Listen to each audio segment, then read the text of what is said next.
Psychology is the study of the human mind and its functions, especially those affecting behavior in a given context, while mass communication is the study of how efficient we convey our message to our intended audience. As a result, we need the psychological concepts to help us in the way we convey our message. Let's look at Walt Disney as a brand with most of the examples based on their movies. This is the message Disney is trying to convey. The movies are created in a way that caters more to a person's right brain, the area that is more receptive to symbols, images, fantasies, and in charge of emotions and imagination. Disney authors books that parents can read to their child to stimulate their imagination. Then, there are Disney movie plots that have such dramatic twists to the story, like that in The Little Mermaid. This part of the brain is heavily utilized when it comes to movies, as it consists of the visual association area, which is where visual input is converted into meaningful visuals. This happens when the consciousness accepts the sensory impressions, followed by a process of association of connecting other conceptions with the content of the perception, thus giving it meaning. The visual processing place is also found here, where it takes in the colors we see and recognizes objects and people. Sensations are but raw experiences of stimuli experienced by our five senses. This phenomena is defined as the diminished sensitivity to a stimulus as a consequence of constant exposure to that stimulus.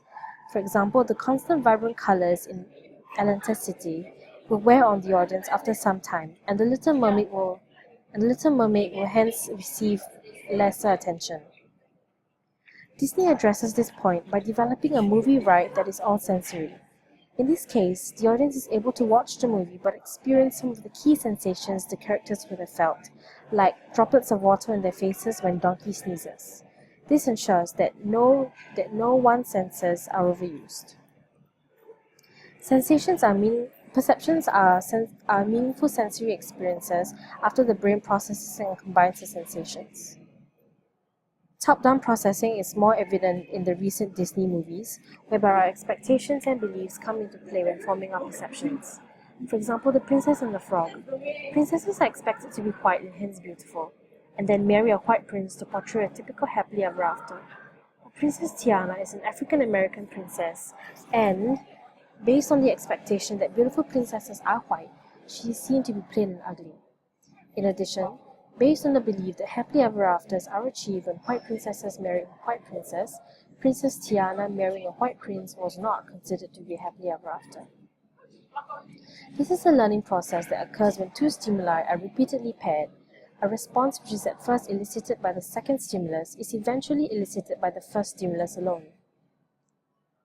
This is an image of how classical conditioning works. Disney exposes her brand from dominating the movie industry to breaking into the retail one to let the audience know that Disney is everywhere they go and that only with her will your dreams come true. Converting a short-term memory to a long-term one is time-dependent, whereby the experience needs to be repeated. Disney does this by expanding their coverage to more than just movies, as I have mentioned on the previous slide, so that the brand will bombard the target audience all the time in their everyday life, and ensure that the message in the short-term memory will be encoded in the long-term one. Attention is affected by all these components, and Disney has ensured that most, if not all of their movies fulfill all the three box components.